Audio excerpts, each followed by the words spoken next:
अब हम पढ़ेंगे पाठ 11। हमारे पाठ 11 का नाम है राजेंद्र प्रसाद की यूरोप यात्रा। देश के प्रथम राष्ट्रपति डॉक्टर राजेंद्र प्रसाद जी को कौन नहीं जानता। वे एक सीधे, सच्चे व सादगी पसंद इंसान थे। मैं इस कथा में उनकी यूरोप यात्रा का वर्णन कर रही हूँ। यह राजेंद्र प्रसाद जी की पहली विदेशी यात्रा थी। उन्होंने मित्रों की सलाह पर सर्दी के लिए गर्म कपड़े बनवाए। वे हमेशा केवल खादी ही पहना करते थे।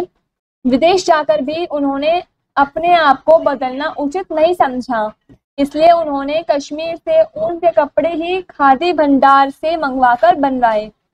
कपड़ों की बनावट देशी ही रखी।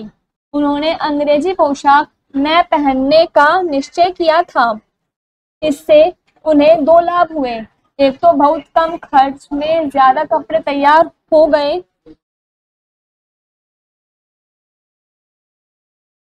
दूसरे, सभी पोशाकें हिंदुस्तानी थी, इसलिए यदि उनमें कोई कमी भी हो तो कोई विदेशी समझ नहीं सकता था। वे सोचते थे कि दूसरे देश के लोगों की पोशाक पहनने से उनके जैसी रीति नीति अपनानी पड़ती है और अपने रहन सहन को कायम रखना इन सब झंझट को दूर कर देता है। विशेषकर राजेंद्र प्रसाद जी जैसे सीधे साधे आदमी के लिए यह झंझट से कुछ कम नहीं है, क्योंकि उन्होंने जीवन भर अपने कपड़ों और फैशन पर ध्यान ही नहीं दिया।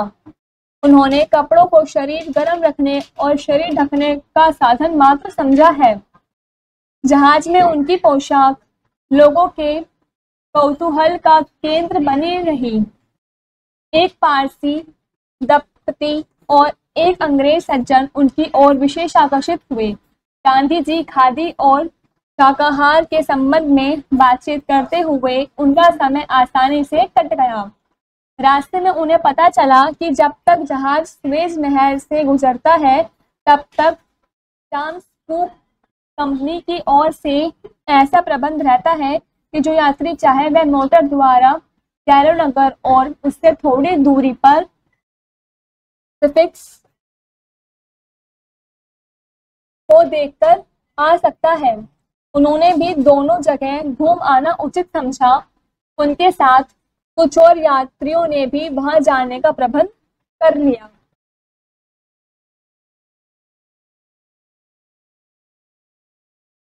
वे सभी लोग सवेरे 5 बजे जहाज में उतरकर मोटर द्वारा कैरो चले गए। कैरो पहुंचने पर मुंह हाथ धोने और नाश्ता कराने के लिए उन्हें एक होटल में जाया गया। फिर वे कैरो का अजायबघर घर देखने गए।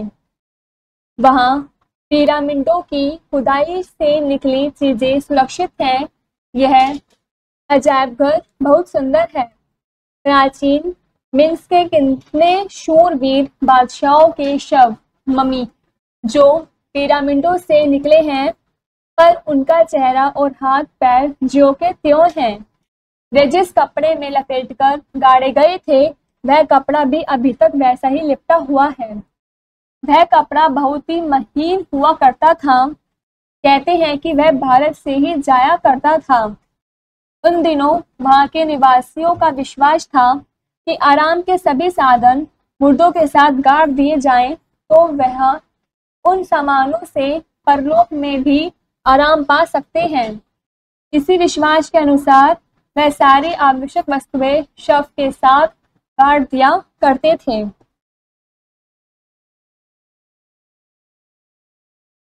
संग्रहालय की चीजें, विशेषकर प्रतापी राज्यों के शव देखकर मनुष्य के जीवन की अनियमितता साफ साफ दिखाई देने लगी।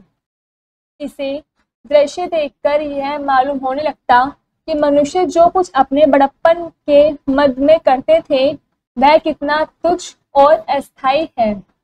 जिन बादशाहों के संबंध में कहा जाता है कि उन्होंने अपने जमाने में बहुत जुल्म किए थे, उनके शव उसी तरह आज भी पड़े हैं। जो वहां इतिहास नहीं पढ़ता उसे उनके नाम तक भी मालूम नहीं है। यद्यपि अजायब घर का सफर मनोरंजक रहा, तथापि उनके हृदय पर क्षणभंगुर जीवन की असारता का गहरा असर पड़ा। वे वहां से उदास मन से निकले।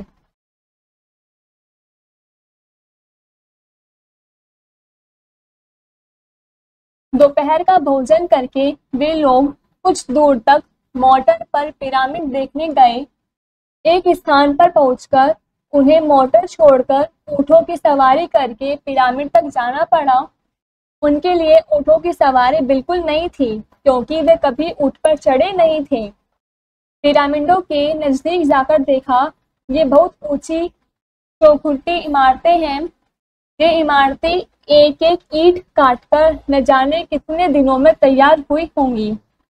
इसमें कितने गरीबों ने अपनी जिंदगी का कितना समय लगाया होगा, और यह सब किसी एक राजा के नाम को उसके मरने के बाद भी कायम रखने के लिए किया गया था। नाम तो अब केवल पुस्तकों में रह गया है। ये इमारतें अपनी जगह पर हजारों वर्षों के बाद ज्यों की त्यों खड़ी हैं। स्फिंक्स एक अजीब चीज है। इसका मुंह मनुष्य का और शरीर दानव का है। एक बहुत बड़ी मूर्ति उस रेगिस्तान में इसी शक्ल की बनी पड़ी है। ऐसा सुनने में आता है, प्राचीन काल में यह प्रश्नों के उत्तर देती थी, पर यह जो कुछ कहती थी उसका अर्थ समझना कठिन होता था। अब ये सब बातें तो खत्म हो गई, पर यह मूर्ति अवश्य उस काल का स्मरण कराती है।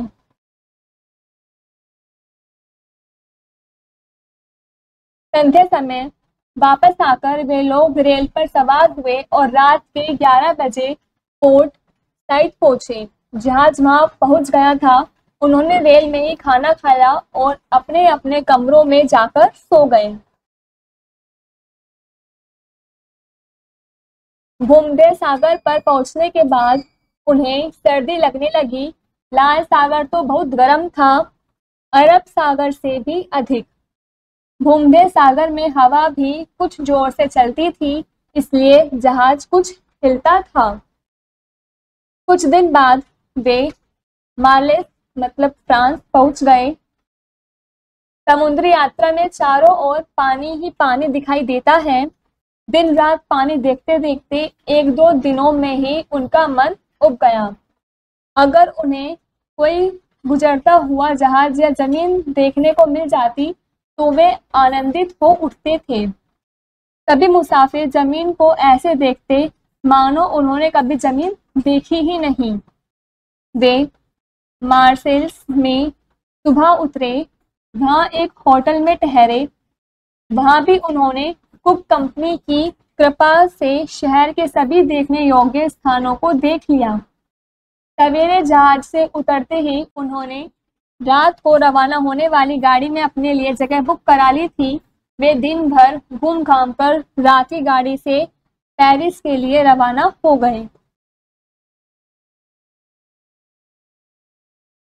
वहां फिर वे जहाज पर चढ़कर संध्या होने तक डोवर पहुंचे। डोवर से रेल में चढ़कर रात के लगभग 9 बजे लंदन पहुंच गए। वे मार्च के तीसरे सप्ताह में लंदन पहुंचे थे, पर वहां अभी काफी सर्दी थी। स्टेशन पर पहुंचते ही पहले से वहां पहुंचे उनके मित्र मिल गए। वे सीधे उस मकान में चले गए जो पहले ही ले लिया गया था। वह गोल्ड सरग्रीन में था। वे लोग कुछ दिनों तक वहीं ठहरे। वहां से चलकर उन्होंने बर्नटन, यूटाटेल, लॉसान और जेनेवा शहरों को देखा। यूटाटेल में एक आश्चर्यजनक घटना हुई। वे जहां बाजार में घूम रहे थे, वहां एक दुकान में हाथ के बुने कपड़े बिकते थे।